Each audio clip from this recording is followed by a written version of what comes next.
كل نفس ذائقة الموت.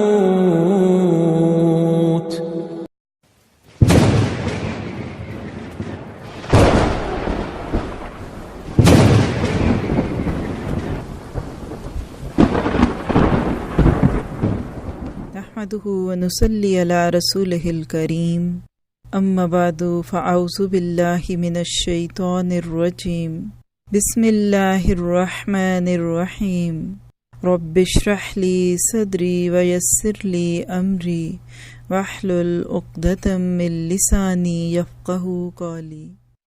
قبر نے عجیب طریقے سے میرے ساتھ شکوہ کیا، اے غافل انسان، تو دنیا میں مگن تھا، مگر کوئی دن ایسا نہیں گزرا جس دن میں نے تجھے آواز نہ دی ہو کہ میں وحشت کا گھر ہوں، میں تنہائی کا گھر ہوں، میں خاک کا گھر ہوں، میں کیڑوں کا گھر ہوں۔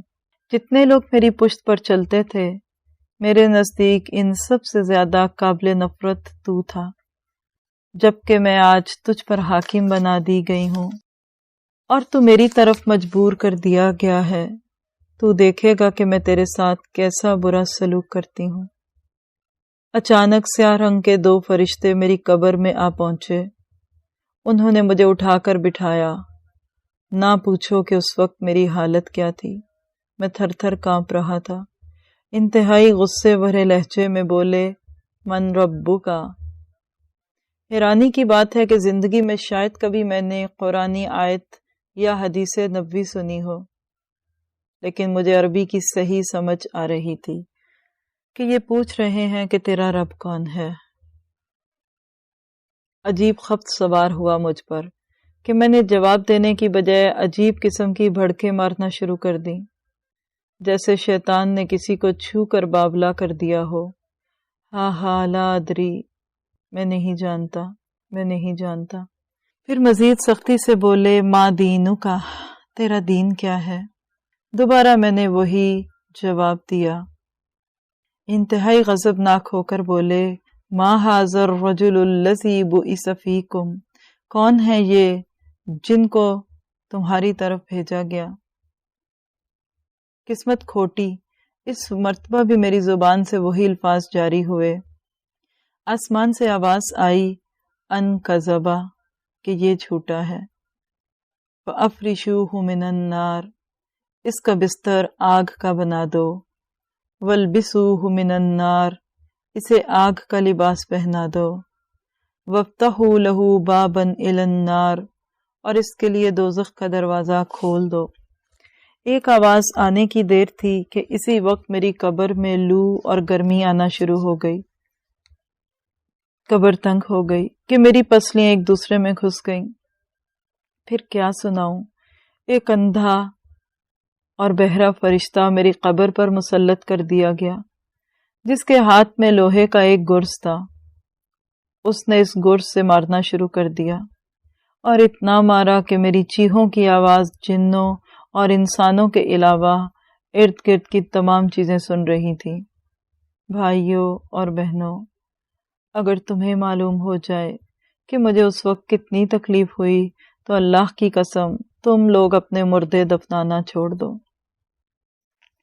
بھائیوں اور بہنوں، یہاں میں نے بہت کچھ برداشت کیا اور اب بھی کر رہا ہوں، مگر ایک بات جو اس سزا سے زیادہ اذیت ناک دکھائی دے رہی ہے وہ یہ کہ اے اللہ، قیامت کے دن ذلیل اور مکروہ چہرہ لے کر کس طرح تیرے حضور حاضری دوں گا؟ اپنے جرائم کا تجھے کیا جواب دوں گا؟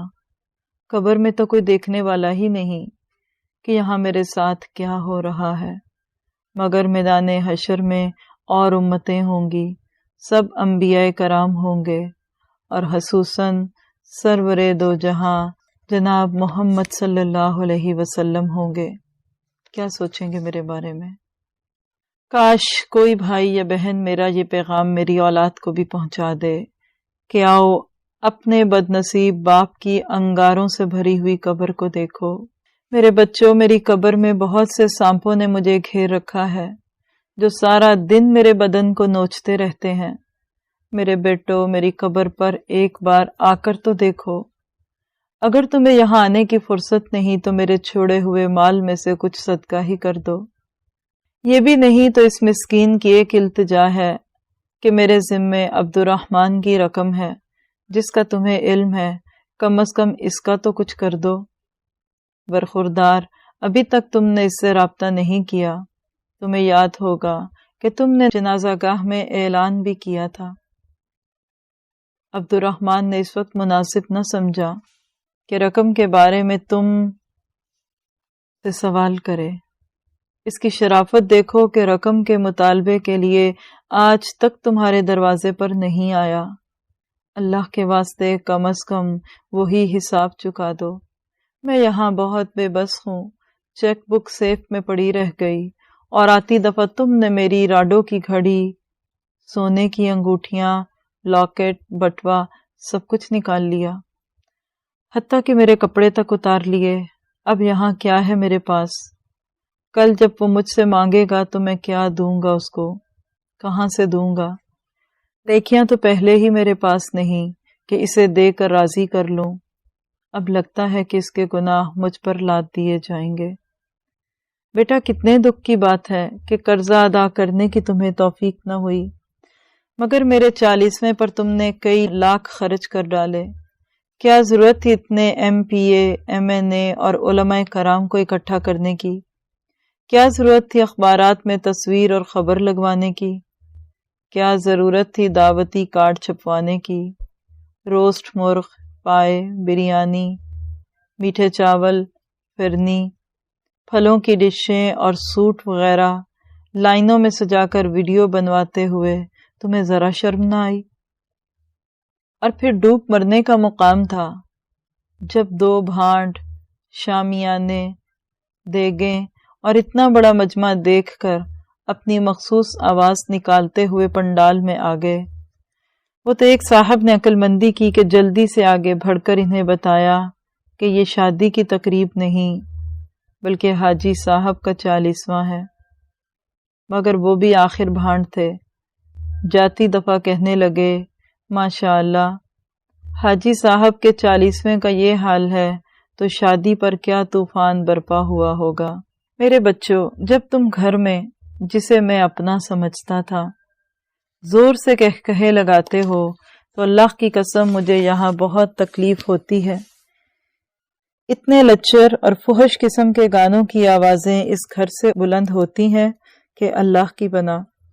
اگر گانے بجانے کے بغیر تمہاری گزر نہیں ہوتی تو کم از کم آواز کی آہستہ رکھا کرو۔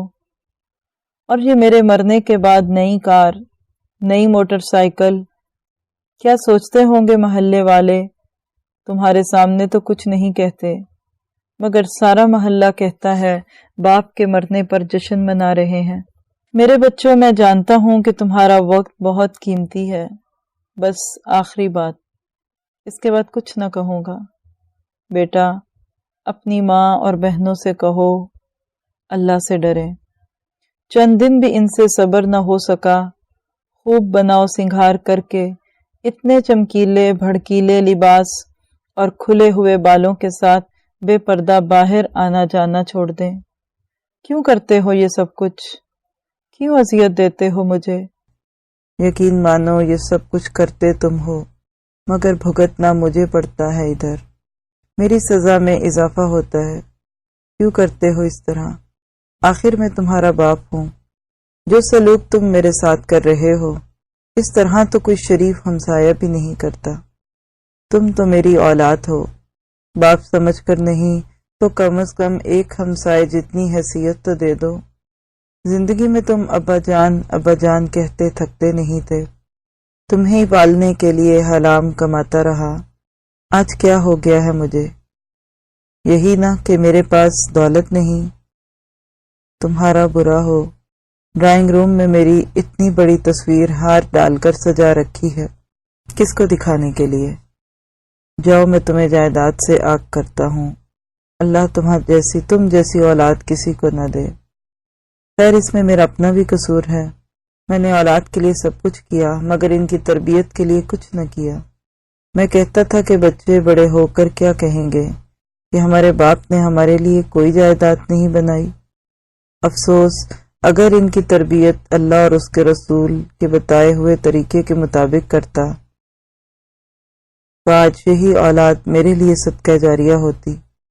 اس وقت اگر کوئی کہتا کہ اپنی اولاد کو قرآن کی تعلیم بھی دلواؤ تو میں کہتا کہ میں نے انہیں افسر بنانا ہے، ملا نہیں۔ افسوس اچھے افسر تو بن گئے مگر مسلمان نہ بن سکے۔ یا کم از کم ایک بیٹی کی اچھی تربیت کر دیتا تو شاید میرے لیے جنت میں داخلے کا ذریعہ بن جاتی۔ مگر اب پچھتانے سے کیا ہوگا؟ یہ تو صاف ظاہر ہے کہ جیسا کرو گے ویسا بھرو گے۔ مجھ جیسے ماں باپ کے نافرمان کا یہی حال ہونا چاہیے تھا۔ اللهم أعني على غمرات الموت وسكرات الموت